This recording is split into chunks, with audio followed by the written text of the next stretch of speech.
আমার সঙ্গে একটুখানি হয়েছিল বস, 2.5 মাসে প্রেম, ব্যথা দিয়ে চলে গেল।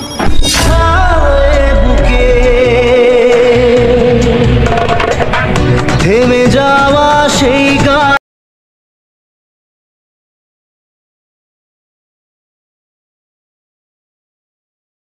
দু চোখে। হ্যালো বন্ধুরা, কেমন আছো সবাই? আশা করি প্রত্যেকে ভালো আছো। তো আজ আবার একটি নতুন ভিডিও নিয়ে চলে এসেছি তোমাদের জন্য। তো চলো দেখে নেওয়া যাক ভিডিওটি কীভাবে তৈরি করবে।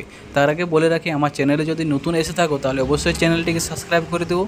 আর আমার ভিডিও যদি ভালো লাগে তাহলে একটি লাইক করে দিও, কমেন্ট করে দিও, শেয়ার করে দিও, ঠিক আছে? তো চলো দেখে নেওয়া যাক ভিডিওটি কীভাবে তৈরি করবে।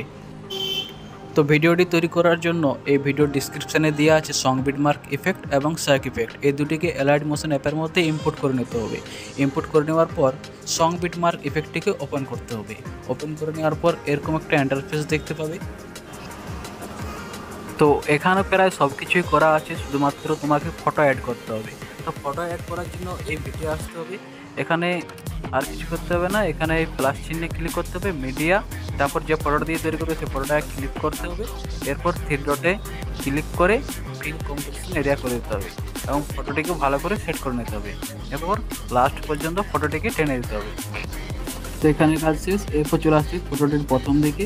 ফটোটির প্রথম দিকে এসে ফটোটির প্রথম দিকে চেপে ধরে সোজা নিচের দিকে নিয়ে আসতে হবে। তো চলো আমি নিয়ে আসি। তারপর আমি যেখানে সেট করছি তোমরাও সেখানে সেট করে নেবে।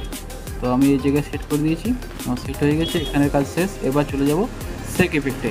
সেক ইফেক্টে যাওয়ার পর সেক ইফেক্ট, এখানে ফটোটিতে ক্লিক করতে হবে, ইফেক্ট 3 ডট কপি ইফেক্ট, তাহলে আমার ইফেক্টটি কপি হয়ে যাবে। এরপর চলে যেতে হবে আবার সং বিটমার্ক ইফেক্টে। এখানে ওই ফটোটির উপরে ক্লিক করে ইফেক্ট 3 ডট পেস্ট ইফেক্ট, তাহলে ফটোটির উপরে আমার এই ইফেক্টটি লেগে যাবে। ইফেক্টটি পেস্ট করে দেওয়ার পর আর কিছু করতে হবে না, এখানে সব কিছু কাজ হয়ে গেছে। এরপর এই কর্নারে ক্লিক করে এক্সপোর্টে ক্লিক করলে ভিডিওটি সেভ হয়ে যাবে। তো হ্যালো বন্ধুরা, এরকম সহজে ভিডিও বানানোর জন্য আমার এই চ্যানেলটিকে অবশ্যই সাবস্ক্রাইব করে রাখো। আর ভিডিও ভালো লাগলে অবশ্যই একটি লাইক করে দিও, কমেন্ট করে দিও এবং শেয়ার করে দিও।